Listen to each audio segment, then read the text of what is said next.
Hello class, how are you. क्या हाल चाल है सर? हम लाजवाब हैं सर, हम फर्स्ट क्लास हैं। सो आई होप हमारा जो डिटर्मिनेशन ऑफ इकोनॉमिक इक्विलिब्रियम चल रहा है उसकी पहली क्लास आपकी बहुत बढ़िया रही।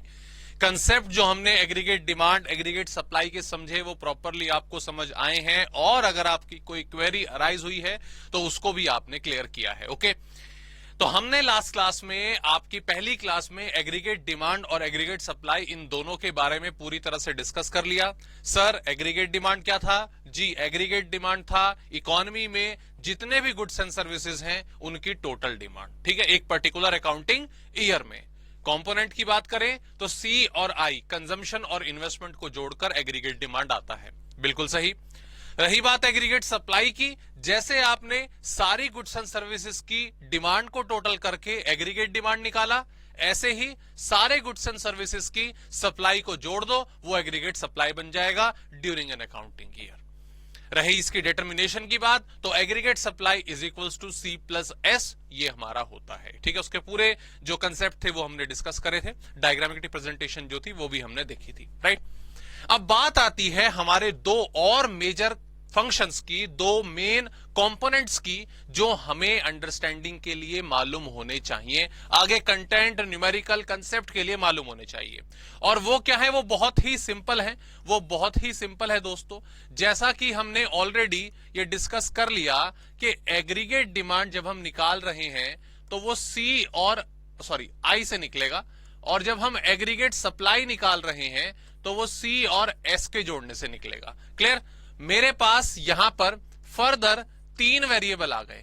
एक आ जाता है मेरे पास कंजम्पशन, एक आ जाता है इन्वेस्टमेंट, और एक आ जाता है सेविंग, जिसका इस्तेमाल एग्रीगेट डिमांड और एग्रीगेट सप्लाई को पता लगाने के लिए हो रहा है। ओके जी। अब भैया इन्वेस्टमेंट को लेकर तो हम चर्चा कर चुके हैं, इसको साइड करो सर। क्यों साइड करो भाई? सर आपने तो बताया था कांस्टेंट रहता है, इनकम बढ़े इनकम कम हो तो उसका कोई बिहेवियर इसका चेंज नहीं होगा, एंड क्या नाम है, क्योंकि ये इंडिपेंडेंट वेरिएबल होता है इनकम से। बिल्कुल सही, एग्जैक्टली क्लियर। लेकिन दो कंपोनेंट तो रह गए ना? यस एग्जैक्टली सर, दो कंपोनेंट रह गए हैं, एक है कंजम्पशन और एक है आपका सेविंग। तो इन दोनों को हमें अब प्रॉपरली जरा पढ़ना है कि कंजम्पशन क्या होता है, सेविंग क्या होता है, इनका बिहेवियर क्या होता है, इनका रिलेशन क्या होता है इनकम के साथ। जाओ आओ जरा इसको डिस्कस करते हैं। और पहले हमने उठाया है किसको? कंजम्पशन को। पहले हमने उठाया है किसको? कंजम्पशन को। के कंजम्पशन बेसिकली होता क्या है दोस्तों, ध्यान देंगे। प्राचीन काल में जाओ, प्राचीन काल ज्यादा प्राचीन नहीं, पिछले साल ही जाना है बस। माइक्रो इकोनॉमिक्स हमने पढ़ा। ओके, तो माइक्रो इकोनॉमिक्स में फंक्शन वर्ड बहुत बार आया था। हमने डिमांड फंक्शन पढ़ा था सर, हमने सप्लाई फंक्शन पढ़ा था, हमने प्रोडक्शन फंक्शन पढ़ा था, फंक्शन वर्ड बार बार आया था। और मैंने बताया था फंक्शन वर्ड अगर आपके सामने आ जाता है कहीं पर तो इसका सिंपल सा मतलब समझिएगा, रिलेशनशिप। क्या? रिलेशनशिप। रिलेशनशिप किसकी रिलेशनशिप? कुछ ज्यादा वैसी वैसी रिलेशनशिप नहीं। रिलेशनशिप का मतलब यहां पर सीधी सी बात है कि कंजम्पशन को, जो पहला वर्ड आ रहा है, कंजम्पशन को अफेक्ट करने वाली, कंजम्पशन को अफेक्ट करने वाली कौन कौन सी चीजें हैं और उनके साथ उसका क्या रिलेशन होता है। तो जैसे मैंने बोला कि भाई माइक्रो इकोनॉमिक्स में भाई डिमांड जो है, डिमांड आपकी है ये, प्राइस अगर बढ़ जाएगा तो डिमांड कम हो जाएगी, प्राइस अगर कम हो जाएगा तो डिमांड बढ़ जाएगी, है ना? तो डिमांड को कौन अफेक्ट कर रहा है? सर प्राइस इफेक्ट कर रहा है। कैसे रिलेशन है? नेगेटिव रिलेशन है। इसी को डिमांड फंक्शन कहते हैं। जब भी हम किसी फैक्टर जब भी हम किसी आपके कंपोनेंट का बिहेवियर पढ़ते हैं उसके फैक्टर के साथ वो रिलेशनशिप होता है, दैट्स इट। तो कहने का मतलब अब हम कंजम्पशन फंक्शन में क्या पढ़ने वाले हैं? बिल्कुल सही, बिल्कुल सही। कंजम्पशन फंक्शन में हम पढ़ने वाले हैं वो फैक्टर जो अफेक्ट करेगा कंजम्पशन को, जो अफेक्ट करेगा कंजम्पशन को। और घूम फिरकर दोस्तों वो एक ही फैक्टर है और वो है इनकम। वो क्या है? इनकम। तो इसकी बिल्कुल सिंपल सी डेफिनेशन हम यहां पर लिख सकते हैं, consumption function is the relationship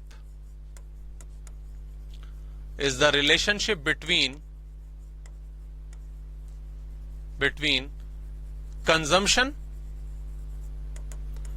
and income at different level of income, at different level of income, right.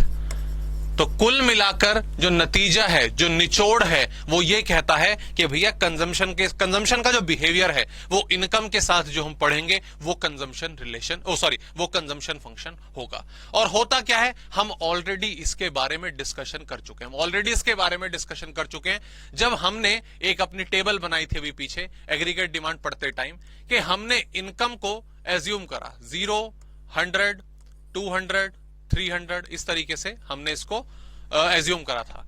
हमने कंजम्पशन को, जब इनकम जीरो थी, राइट, जब इनकम जीरो थी तब हमने कंजम्पशन को कुछ ना कुछ एज्यूम करा था कि भाई कुछ ना कुछ तो होता ही है, ठीक है। अब जैसे मैंने आपका एग्जांपल है कि भाई अभी आप स्टडी कर रहे हैं, अभी आप पढ़ाई कर रहे हैं, अभी आप जॉब वगैरह बिजनेस वगैरह नहीं कर रहे हैं, लेकिन स्टिल फिर भी आपके कुछ ना कुछ खर्चे तो हैं ही, कुछ ना कुछ आपका एक्सपेंडिचर तो है ही, कुछ ना कुछ आपका कंजम्पशन तो एग्जिस्ट करता ही है। तो नतीजा क्या कि भाई उधार की जिंदगी चल रही है थोड़ी बहुत जैसे भी, तो इनकम अगर जीरो हो तब भी कंजम्पशन कुछ ना कुछ रहेगा। एंड यस, जैसे जैसे इनकम बढ़ेगी वैसे वैसे कंजम्पशन भी बढ़ेगा, बट सर एक और चीज हमने डिस्कस करी थी, वो क्या कि जिस स्पीड से इनकम बढ़ती है उस स्पीड से कंजम्पशन नहीं बढ़ता, क्योंकि कुछ अमाउंट हम फिर सेविंग्स में भी डालने लग जाते हैं। क्लियर? तो हमारा नतीजा यहां पर बिल्कुल क्लियर है। 2-3 चीजें सोचेंगे, बस अभी स्टडी कर रहे हैं, 2-3 चीजें, 3 चीजें। पहला पॉइंट कि अगर इनकम जीरो है, कंजम्पशन कुछ ना कुछ समथिंग रहेगा ही रहेगा, बिल्कुल सही, कंजम्पशन कुछ ना कुछ रहेगा ही रहेगा। तीसरी चीज, अगर इनकम बढ़ेगी तो ऑब्वियसली आपका कंजम्पशन भी बढ़ेगा, तो इसका मतलब सर कैसा रिलेशन? सर ये हुआ पॉजिटिव रिलेशन, दोनों बढ़ेंगे, दोनों कम होंगे। एंड द लास्ट इज कि जितना चेंज इनकम में होगा कंजम्पशन में उससे कम ही चेंज होगा, क्योंकि धीरे धीरे लोग जो है वो सेविंग की तरफ भी जाना स्टार्ट कर देंगे। Okay, so that is a simple behaviour of consumption जो होता है, जो एग्जिस्ट करता है। ठीक है, आइए इसको देखें अब यहां पर फटाफट से क्या क्या बातें कही गई हैं। ये आपका कंजम्पशन का कंपोनेंट है, एडी समझना है। इन एन इकोनॉमी से इंपॉर्टेंट फालतू की बातें, हाँ यस, मेन चीज पर हम यहां पे आते हैं। यहां पे मेन चीज हमारी आ रही है क्या कि higher level of income often leads to higher level of consumption, कि जैसे जैसे इनकम बढ़ेगी वैसे वैसे कंजम्पशन बढ़ेगा। साथ ही वो कह रहा है there is always some minimum level of consumption, कुछ ना कुछ आपका कंजम्पशन जो है वो रहेगा, एग्जिस्ट करेगा ही। Consumption can not be zero even income is zero. Survival needs consumption, ठीक है, सब जो बेसिक आपकी जैसे मैंने बात करी, आपको अपने सर्वाइवल के लिए कुछ ना कुछ कंजम्पशन तो चाहिए ही। ठीक है, ये एक रिलेशनशिप होती है, इस रिलेशनशिप को हम फंक्शनल रिलेशनशिप भी कह सकते हैं, एल्जेब्रिक रिलेशनशिप भी कह सकते हैं। तो नतीजा यहां पर क्या आ गया हमारा, ये वाला पॉइंट निकल के आया कि जब आप डेफिनेशन लिख रहे हो कंजम्पशन फंक्शन की दोस्तों एग्जाम में, तो ये भी लिख सकते हो सिंपल बिल्कुल, और फंक्शन रिलेशनशिप वर्ड से पहले फंक्शनल या एल्जेब्रिक वर्ड भी डाल सकते हो। ठीक है, तो उसमें कोई प्रॉब्लम वाली बात नहीं है। The entire increase in income during a particular period can not converted into income. हाँ जी, ये वाली लाइन आ गई हमारी, जो मैंने बताया कि चेंज इन इनकम हमारी ज्यादा होगी चेंज इन कंजम्पशन से। A part of it is saved as well, ये जो अमाउंट है आपका वो आपका कुछ सेव भी होगा, तो कंजम्पशन की स्पीड थोड़ी कम रहेगी। ठीक है जी, चलिए अब इसको जरा मैथमेटिकली थोड़ा समझते हैं। मैथमेटिकली हम इन चीजों को कैसे प्रेजेंट करेंगे। सबसे पहले equation of C, equation of C मतलब कंजम्पशन फंक्शन। ओके दोस्तों, अगर हम मैथमेटिकल वे में इक्वेशन बनाए कंजम्पशन की तो वो क्या होगा, ध्यान दीजिएगा। C इज इक्वल्स टू, वो होती है C is equals to C bar plus B Y, C bar plus B Y. Okay, C bar का मतलब होता है आपका ऑटोनॉमस कंजम्पशन, ऑटोनॉमस कंजम्पशन। ये दोस्तों ऑटोनॉमस कंजम्पशन आपका मिनिमम कंजम्पशन है, ये मिनिमम कंजम्पशन है जो इनकम जीरो पर होगा, जो इनकम जीरो पर होगा। लास्ट क्लास में जब एग्रीगेट डिमांड के डायग्रामेटिक प्रेजेंटेशन हम कर रहे थे, तो जीरो लेवल पे जो कंजम्पशन था उसको मैंने ए लिख दिया था। उस टाइम पे क्या लिख दिया था, पेज पलटो, देखो देखो चेक करो, ए लिख दिया था उसको। ओके, और मैंने तब बोला था, मैंने कहा ए अभी बस मैं ऐसी रिफ्लेक्ट करने के लिए लिख रहा हूं, अदरवाइज इसको कुछ और नाम से बुलाया जाता है, किसी और क्या नाम है, किसी और चीज से डिनोट करा जाता है। तो वो डिनोशन दोस्तों सी बार है। वो क्या है, वो सी बार है। और इसको ऑटोनॉमस कंजम्पशन कहा जाता है कि भाई जब इनकम जीरो होगी इकोनॉमी की, जब इनकम जीरो होगी इकोनॉमी की, तो कम से कम इतना खर्चा तो होगा ही होगा, राइट। और आगे वाई क्या है, वाई तो इनकम है। बी क्या है ये दोस्तों, बी होता है हमारा एमपीसी, यानी के marginal propensity to consume, marginal propensity to consume. In detail अभी थोड़ी देर में हम एमपीसी को पढ़ेंगे, लेकिन यहां पर जो हमने इक्वेशन एज्यूम करी है, इसका मीनिंग तो अभी समझना होगा ना, तो अभी समझते हैं, ध्यान दीजिए। जैसे फॉर एग्जांपल दोस्तों मैंने ये लिख दिया 100 प्लस 0.5y, 100 प्लस 0.5y। तो 100 की बात करें तो 100 आपका यहां पर ये क्या है, ये सी बार है। ये क्या है, ये सी बार है। और ये जो 0.5 है ये क्या है, ये एमपीसी है। ध्यान से सुनिएगा दोस्तों, ध्यान से सुनिएगा। ये इक्वेशन क्या रिफ्लेक्ट कर रही है, ये इक्वेशन क्या कहना चाह रही है। इस इक्वेशन का मतलब है, इस इक्वेशन का मतलब है कि 100 तो देखो क्लियर है। अगर हमारी इनकम जीरो होगी, अगर हमारी इनकम जीरो होगी तो 100 का खर्चा तो हमारा होगा ही होगा। 100 रुपीज तो हमारे इनकर्ड होंगे ही होंगे। साथ ही प्लस प्लस प्लस जोड़ दिया, मतलब और ऐड हो रहा है कंजम्पशन में। और क्या ऐड हो रहा है, 0.5 ऑफ वाई। मतलब जैसे जैसे वाई, जैसे जैसे इनकम बढ़ेगी, जैसे जैसे वाई, जैसे जैसे इनकम बढ़ेगी, उसका 0.5 यानी कि 50% हम कंज्यूम करते जाएंगे और बाकी 50% आपका सेव हो जाएगा। क्लियर। तो कहने का मतलब यह है, कहने का मतलब यह है कि ये जो 100 है, ये जो 100 है, ये तो खर्चा होना ही होना है, ये तो खर्चा होना ही होना है। प्लस इनकम बढ़ने पर किस रेट से बढ़ेगा, इनकम बढ़ने पर किस रेट से बढ़ेगा, वो रेट आपका ये है 0.5। 0.5 मतलब 50%, आधा। जितना भी कमाओगे आधा खर्च करोगे, आधा सेव करोगे। ऐसे ही एक और एग्जांपल ले लेते हैं, C equals to 50 plus 0.8y, 50 plus 0.8y। सर सी बार यानी कि ऑटोनॉमस कंजम्पशन, यानी कि ऑटोनॉमस कंजम्पशन इसमें हो गया हमारा 50। इसमें कितना हो गया हमारा 50, कि इतना तो खर्चा होगा ही होगा। और जब इनकम बढ़ेगी हमारा कंजम्पशन बढ़ेगा। बिल्कुल ठीक। किस रेट से बढ़ेगा सर, 0.8 से बढ़ेगा। जितना भी हम कमाएंगे उसका 0.8 यानी कि 80% हम खर्च कर देंगे। ओके, और यस बाकी जो 20% है वो ऑब्वियसली सेव हो जाएगा। Okay, got it. तो दोस्तों ये होती है हमारी कंजम्पशन की equation, C bar plus B Y. C bar autonomous consumption, minimum level of consumption को रिफ्लेक्ट करता है। बी वाई के साथ मल्टीप्लाई होकर यह बताता है कि आगे जब हमारी इनकम बढ़ेगी तो वो किस परसेंटेज से, किस रेशो से बढ़ेगी। Clear, done. चलिए इसका डायग्राम और रिलेशनशिप भी देखते हैं। डायग्राम कैसे बनेगा, रिलेशनशिप इसकी कैसे लिखी जाएगी, आइए ध्यान देते हैं फटाफट से। यहां पर मैंने टेबल भी बनाएंगे, टेबल, डायग्राम, रिलेशनशिप तीनों करे जाएंगे। मैंने यहां पर इनकम y को कंसिडर करा और 0, 100, 200, 300, 400, ठीक है, ये मैंने यहां पर इनकम लिख ली। इधर हम लिखेंगे आपका कंजम्पशन। और दोस्तों इसके लिए मैंने इसकी एक इक्वेशन एज्यूम कर ली है, सिंपल वाली एजम्पशन लेके चलते हैं। 100 plus 0.5y, 100 plus 0.5y। Sir अभी डिस्कस करा था, 100 मतलब हमारा मिनिमम कंजम्पशन, ये तो होगा ही होगा। और जैसे जैसे इनकम बढ़ेगी उसका 0.5 यानी कि 50% हम खर्च करते चले जाएंगे। ओके, सो यहां पर ये है आपका 100, ये यहां पर आ जाएगा सर, बिल्कुल इजी। है ना, मिनिमम इनकम 0 है, 100 मेरे को उठा के लिखना है, दैट्स इट।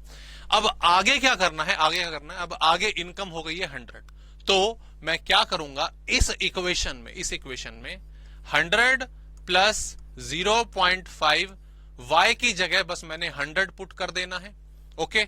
और आपका ये 50 हो गया, 50 प्लस 100 ये हमारा सर 150 आ जाता है, ये 150 आ गया। ऐसे ही अगले वाली इक्वेशन में, अगले वाले केस में 100 प्लस 0.5 ये तो है ही, अब ये 200 पुट कर देना है, 200 ये आपका कितना हो गया, ये आपका कितना हो गया 100, 100 प्लस 100 200, ये अगला आएगा 250, ये अगला आएगा आपका 300, दैट्स इट। इस इक्वेशन की हेल्प से जो कंजम्पशन है उसकी वैल्यूज आप सारी की सारी लिखते चले जाएंगे। यहां तक क्लियर हुआ? 0 100 100 150 हम देख रहे हैं इनकम बढ़ रही है तो कंजम्पशन भी क्या हो रहा है, बढ़ रहा है। इनकम बढ़ रही है, कंजम्पशन भी क्या हो रहा है, बढ़ रहा है। Sir positive relation, sir positive relation. But एक और चीज, ये 100 से बढ़ा, ये 50 से, ये 100 से बढ़ा, ये 50 से, ये 100 से बढ़ा, ये 50 से। तो ये भी चीज क्लियर हो गई कि भाई जिस स्पीड से इनकम बढ़ रही है उससे कम स्पीड से कंजम्पशन आपका बढ़ेगा। ओके जी, ये टेबल बिल्कुल आसान हमारे यहां पे। इसके साथ साथ दोस्तों अब कुछ यहां पे मेन ऑब्जर्व करने वाली चीजें, कुछ ऑब्जर्व करने वाली चीजें यहां पर आप देख रहे हैं, दोनों सेम है।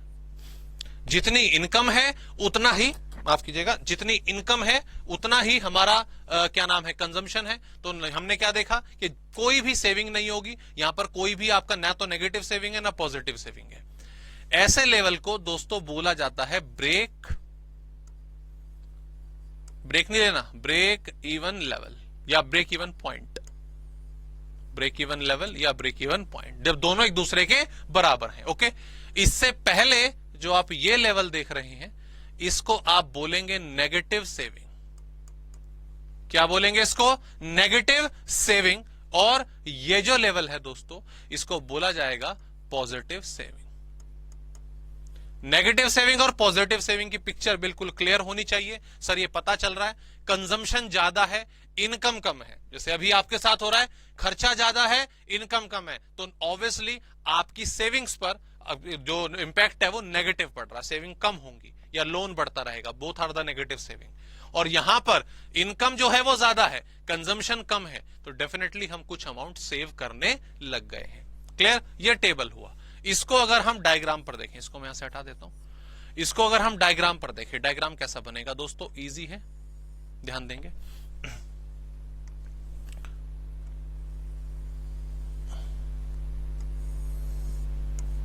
x 0 y, okay. इधर हमने यहां पर कंसिडर करा कंजम्पशन और इधर एज यूजुअल हमारी क्या आएगी, इनकम। और इनकम कर्व हमारा बनता है 45 डिग्री पर। इसको लेकर डिस्कशन हमने करी थी कि ये इक्विवेलेंट टू हमारा एग्रीगेट सप्लाई होता है, तो 45 डिग्री पर हमें इसको बनाना है, दैट इज y। ठीक है जी, ये भी हो गया। अब आती है बारी मेन कंपोनेंट यानी कि कंजम्पशन कर्व की। किसकी? कंजम्पशन कर्व की। कंजम्पशन कर्व सर ऑलरेडी जैसा कि हम जानते हैं 0 से स्टार्ट नहीं होगा, ऊपर से स्टार्ट होगा, यहां से स्टार्ट होगा, कुछ ना कुछ मिनिमम तो रहेगा ही। ओके, तो ये जो लेवल है, ये जो लेवल है ये है सी बार। ये क्या है? सी बार है। ये जो पॉइंट है क्या है? सी बार है कि यहां से कंजम्पशन शुरू होगा इनकम 0 होने पर, इनकम 0 होने पर। ठीक है, मैं इसको इस तरह से रिफ्लेक्ट कर देता हूं कि इनकम 0 होने पर, अरे चल, कंजम्पशन कुछ ना कुछ है, कंजम्पशन कुछ ना कुछ है। ओके, चलिए आगे बढ़ाना कैसे है, ध्यान देंगे। इस तरीके से कंजम्पशन कर्व आप बनाएंगे। क्लियर? इस तरीके से कंजम्पशन कर्व बनाएंगे कि इनकम बढ़ने के साथ साथ कंजम्पशन बढ़ तो रहा है, बट यस एग्जैक्टली जो आपके कंजम्पशन की स्पीड है वो कम है। कंजम्पशन की स्पीड क्या है? कम है, क्योंकि कुछ अमाउंट हमारा सेविंग्स में जाता रहता है। इसको थोड़ा सजा देते हैं। ये जो पॉइंट है जब दोनों एक दूसरे के बराबर हुए, इसको बोला जाता है BEP यानी कि ब्रेक इवन पॉइंट। ओके, इसको चाहे तो आप परपेंडिकुलर यहां पे इस तरह से डॉटेड लाइन में शो करके M लेवल लिख सकते हैं, M। ब्रेक इवन पॉइंट से पहले ये जो लेवल है आपका that is -S, that is -S, और ये है आपका +S, -S और +S, नेगेटिव सेविंग और पॉजिटिव सेविंग। गॉट इट दोस्तों, बिल्कुल सिंपल। ये टेबल हुआ, ये डायग्राम हुआ। आई होप डायग्राम भी बिल्कुल क्लियर है। आओ इसकी एक्सप्लेनेशन लिखते हैं। सबसे पहला point, when saving, sorry when not saving, when income is zero, when income is zero, अरे बार बार सेविंग ही क्यों याद आ रहा है, zero, consumption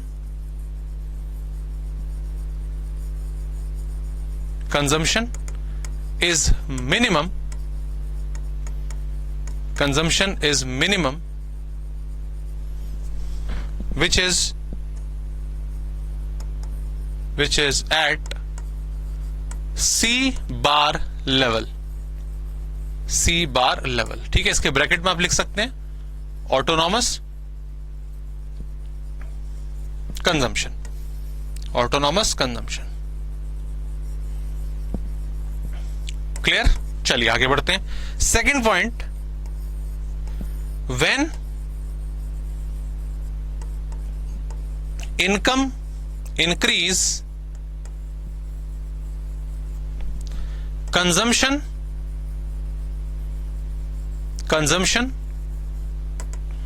also increase, consumption also increase, but at a slower rate than income, at a slower rate than income। Bracket में लिख लेंगे due to rise in savings. दूसरे end पर सेविंग्स भी बढ़ने लग जाती है। ठीक है, और last point, third point, when income is equals to C at M, जो आपने डायग्राम में लिखा है at M, it is known as BEP, break even point, BEP, break even point। before that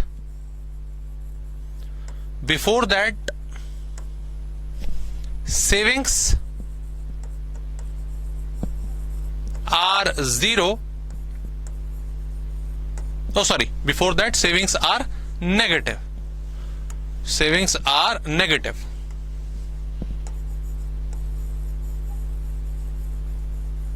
and after that savings are positive,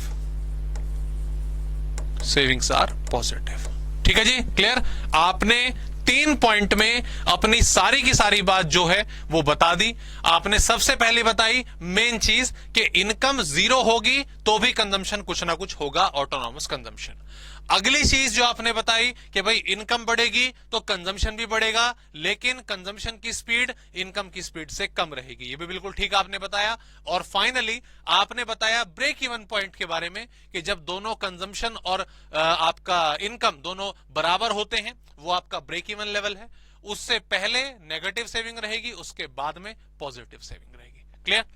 यहां पर हमारा जो consumption function है उसका कंटेंट खत्म होता है। लेकिन एक चीज दोस्तों नॉलेज के लिए बतानी बहुत जरूरी है। ठीक है, आपका मतलब वही ना कि भाई ये चीजें हैं, बेसिक चीजें आपने पढ़ लिया, ये तो बाकी और लोग भी पढ़ लेंगे, कहीं से पढ़ लेंगे, लेकिन कुछ चीजें जो हमें अपनी नॉलेज के तौर पर, एक एडिशन के तौर पर, एक इंटेलेक्चुअलिटी के बिहाफ पर मालूम होनी चाहिए। वो है आपका, अगर आपसे पूछ लिया जाए कि व्हाट इज स्लोप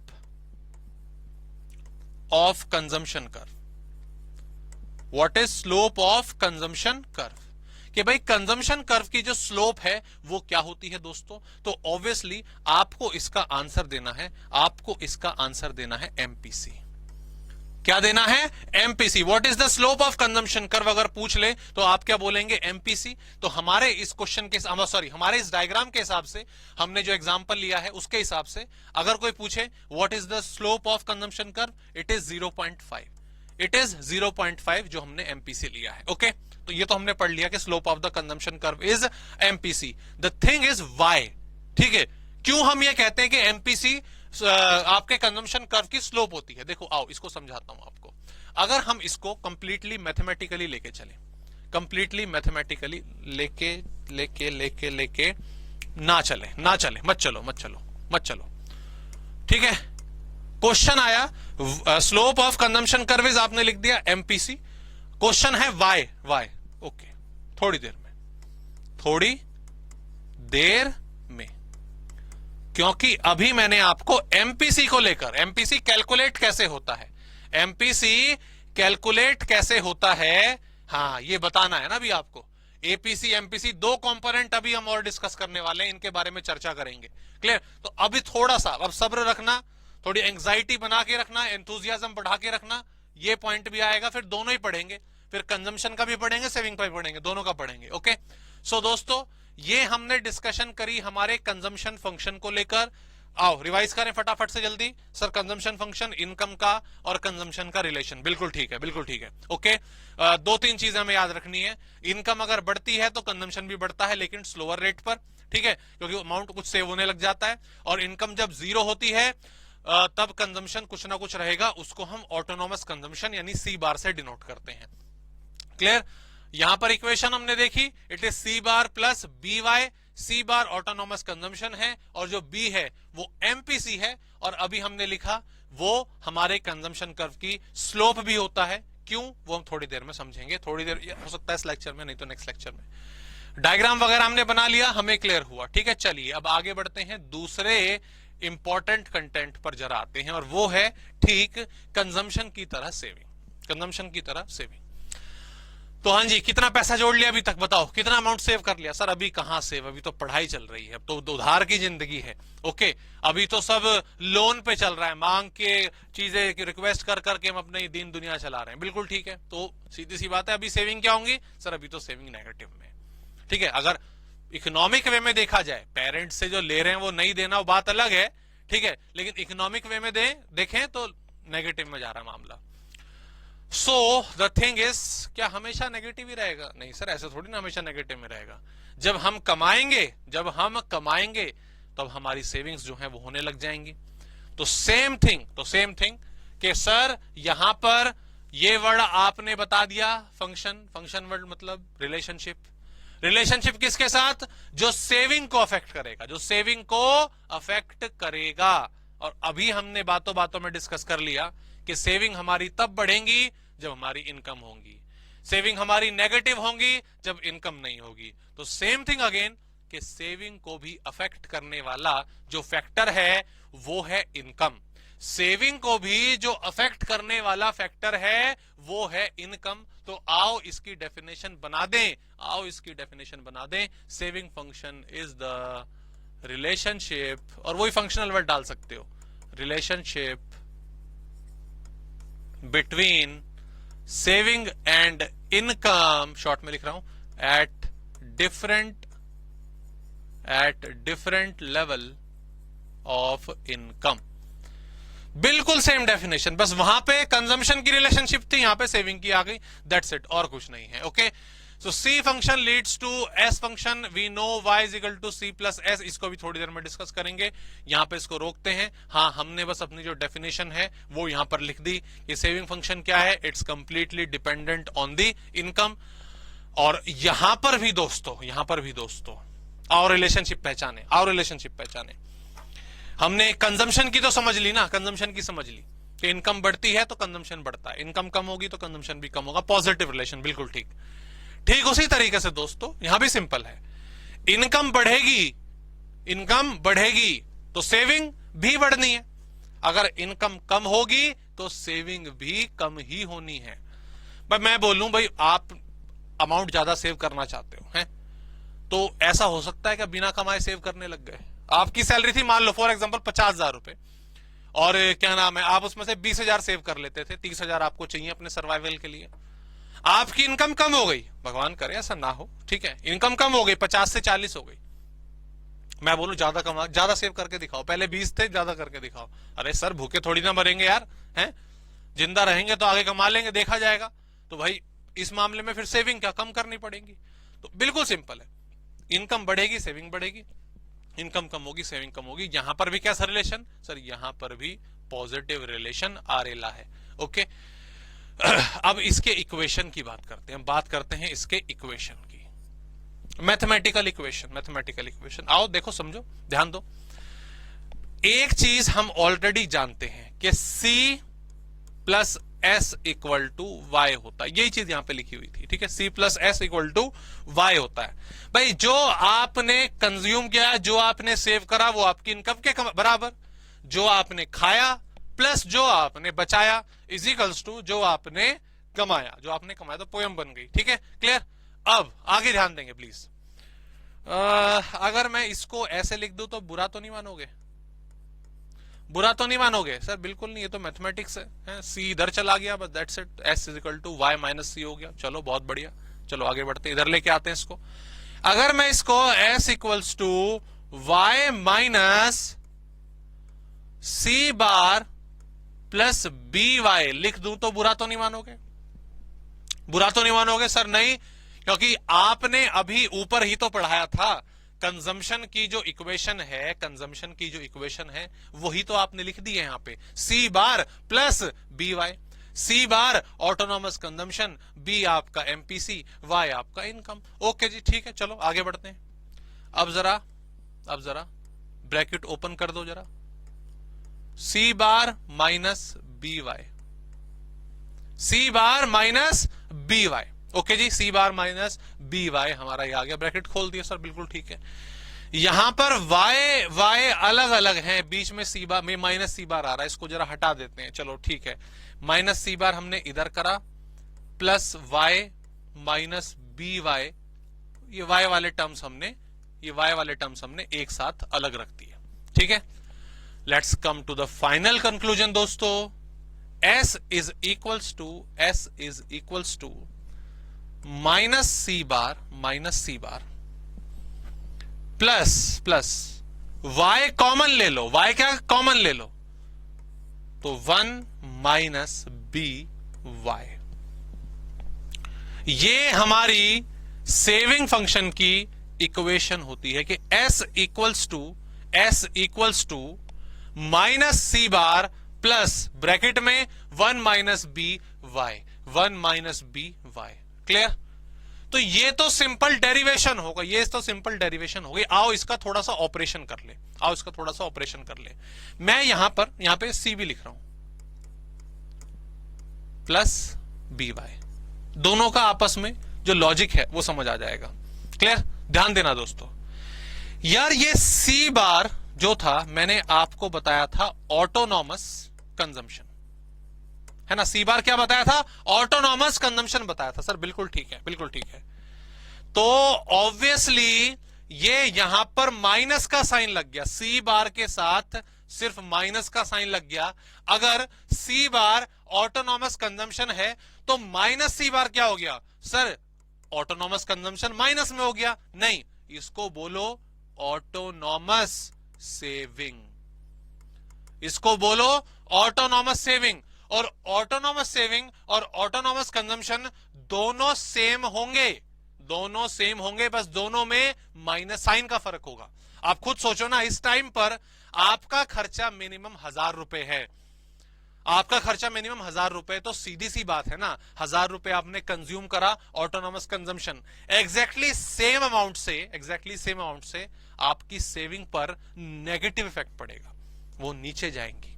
आपके पास कुछ पिगी बैंक में कुछ मनी आपने जोड़ रखा था, उसमें डाला तो कुछ नहीं, लेकिन अपनी रिक्वायरमेंट के लिए 500 रुपए निकाल लिए, तो 500 रुपए आपने कंज्यूम तो कर लिए एज एन ऑटोनॉमस कंजम्पशन, लेकिन उस सेम अमाउंट से आपकी सेविंग पर नेगेटिव इफेक्ट पड़ा। तो इसीलिए आपका अगर हम बात करें, जो ये लेवल है माइनस सी बार, जो सी बार है कंजम्पशन में, वही सेविंग का इनिशियल लेवल होता है माइनस में, क्लियर। दूसरा, ये बी क्या है सर? बी आपने बताया था एमपीसी, मतलब इतना परसेंट हम खर्च कर देंगे। तो यार खुद सोचो ध्यान से, तसल्ली से। अगर ये मान लो 0.6 है, क्लियर, 0.6 है, मतलब सर 60%। 0.6 मतलब 60%। 60% मैंने क्या कर दिया, खर्च कर दिया। 60% मैंने क्या कर दिया, खर्च कर दिया। सेव कितना करा, अगर आपने सीधी सी बात है 60% कंज्यूम कर लिया तो सेव कितना करा सर, 40%। 40% कैसे आया जरा मुझे बताना सर। 40% तब आया, 40% 0.4 तब आया जब मैंने इसको 1 में से माइनस करा, यानी कि 1 माइनस बी करा, वही तो सेव होगा, वही तो यहां पर जाएगा। 1 माइनस बी यहां पर तभी तो जाएगा। और इसीलिए ये जो 1 माइनस बी है, ये जो 1 माइनस बी है, इसको बोला जाता है एमपीएस। क्या बोला जाता है, MPS, marginal propensity to save. 1 क्या है, 1 इज 100%, जो कमाया उसमें से 60% खर्च कर दिया, यानी कि एमपीसी बी। तो यकीनन जो बाकी बच गया है 100 माइनस 60, 40% बच गया है, वो आपका सेव ही तो होगा, वो आपका सेव ही होगा।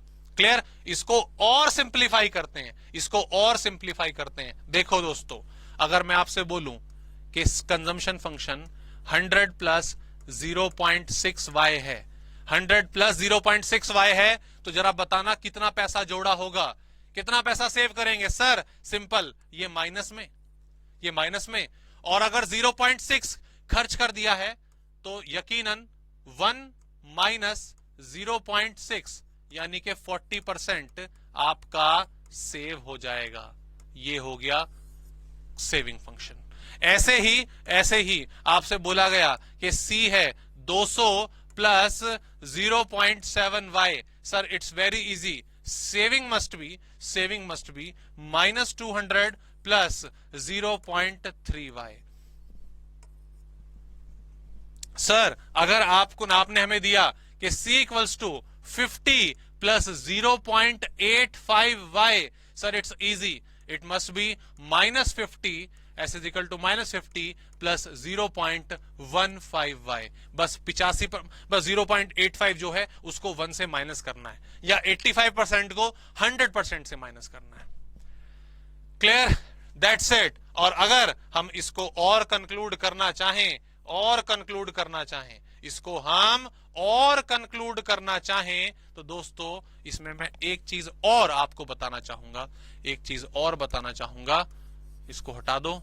आप शॉर्ट में ये भी लिख सकते हो, कि C इजिकल्स टू होता है C bar plus MPC Y dot multiply के लिए, S इजिकल्स टू होता है C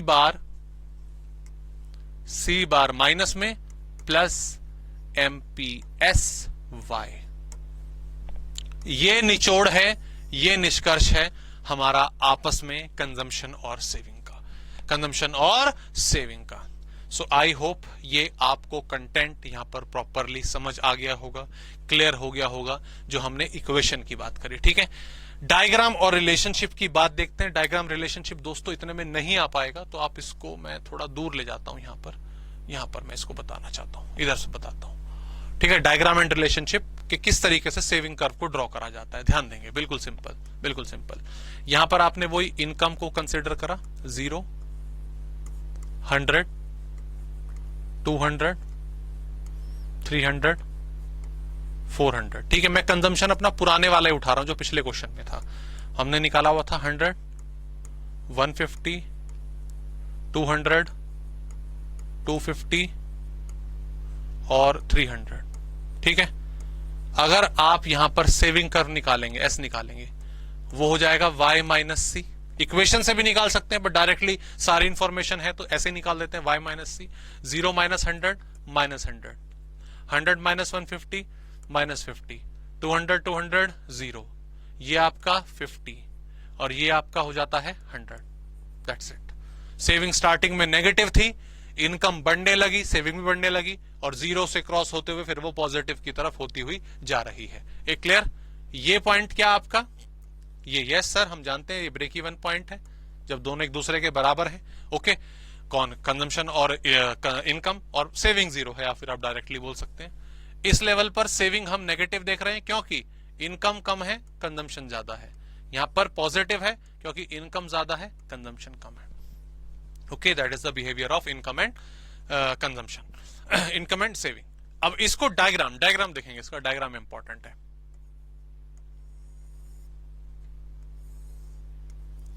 x 0 y, ठीक है। यहां पर हमने लिखा सेविंग नहीं, बढ़िया वाला बनाते हैं डायग्राम। एक काम करते हैं, बढ़िया वाला बनाते हैं, बढ़िया वाला।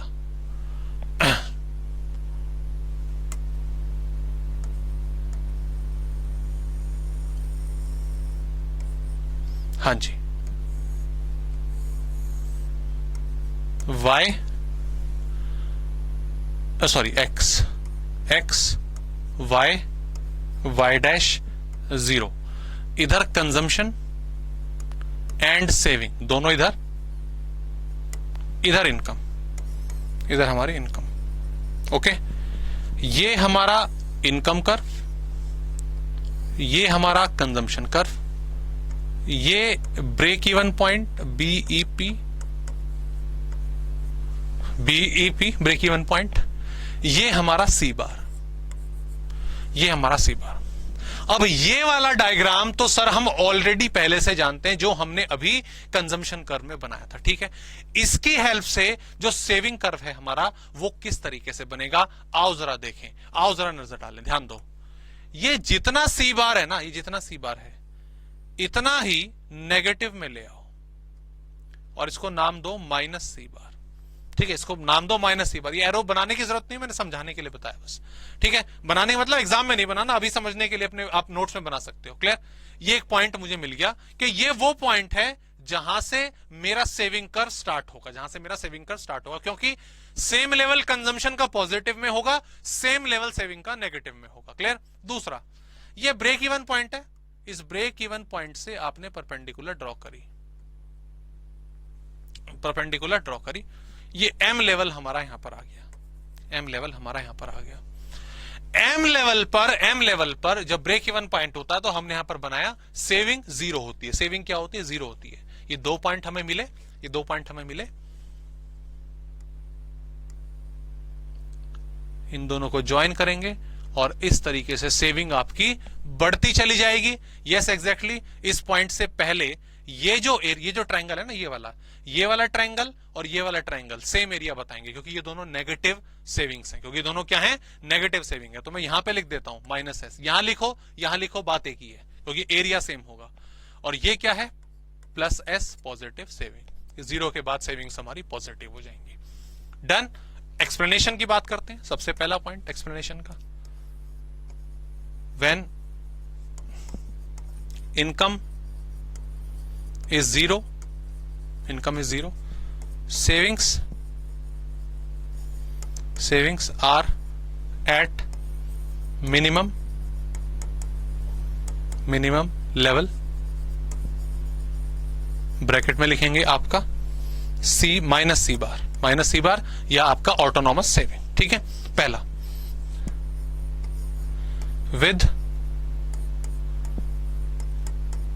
with rise in income,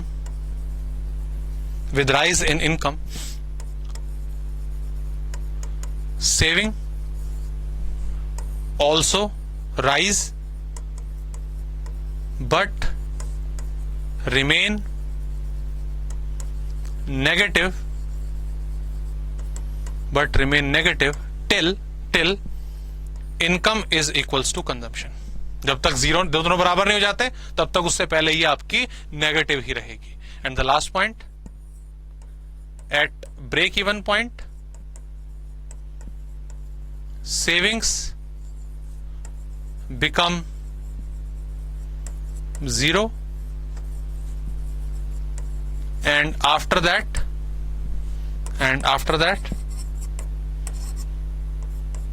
it become positive,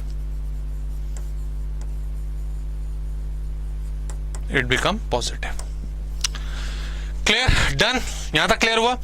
तो सेविंग फंक्शन पूरा हुआ, हमारा कंजम्पशन फंक्शन पूरा हुआ। हां, सेम चीज यहां पर भी अगर हमसे पूछे slope of saving curve, slope of saving curve क्या होता है? वो होता है हमारा एमपीएस। एमपीएस क्यों होता है? क्यों होता है? यस एग्जैक्टली, वो थोड़ी देर में हम डिस्कस करेंगे। एमपीसी थोड़ी देर मतलब नेक्स्ट क्लास में डिस्कस करेंगे अब तो, क्योंकि तब हम एमपीसी और एमपीएस दोनों के बारे में डिस्कशन करेंगे। क्लियर? हाँ, थोड़ी जो एंथुजियाज्म है आपका, थोड़ी जो एक तरह से चुल जिसे कहते हैं, वो जरा राइज करते हैं आपकी। कुछ क्वेश्चंस आपके मन में राइज होने चाहिए। पहला तो है कि स्लोप ऑफ सी हमने बताया एमपीसी, वाई, एक तो ये सीखेंगे। दूसरा स्लोप ऑफ एस एमपीएस है, वो क्यों है वो समझेंगे। तीसरा और सबसे ज्यादा इंपॉर्टेंट, जिससे हम कई सारे पॉइंट अराइज कर सकते हैं, आई होप ये डायग्राम आपने नोट कर लिया, आई होप ये डायग्राम आपने नोट कर लिया है। सर यहां पर ये आपने बनाया कंजम्पशन कर्व, ये आपने बनाया सेविंग कर्व, क्या ये दोनों पैरेलल है? क्या कंजम्पशन और सेविंग कर्व दोनों एक दूसरे के पैरेलल हैं क्या? बराबर जा रहे हैं क्या? तो यही क्वेश्चन अराइज होगा। Are consumption and saving are parallel, क्या दोनों पैरेलल हैं क्या? ये बड़ा ही इंटरेस्टिंग क्वेश्चन अराइज आपके मन में होना चाहिए। सोचने के लिए मैंने आपको कुछ दे दिया है, बाकी तो नेक्स्ट क्लास में हम डिस्कस करेंगे। देखते हैं कितने लोग सोच पाते हैं, कितने लोग नहीं सोच पाते हैं, और कौन बिना क्लास देखे मुझे ये बताएगा कि हां सर पैरेलल होते हैं तो क्यों, नहीं सर पैरेलल नहीं होते तो क्यों। क्लियर? चलिए, ये कंजम्पशन फंक्शन, सेविंग फंक्शन दोनों को रिवाइज करिएगा, डायग्राम प्रॉपरली बनाकर देखिएगा, कहीं पर कोई क्वेरी कोई डाउट आए तो पूछेगा। क्लियर? मिलते हैं आपसे नेक्स्ट क्लास में, प्लीज टेक केयर।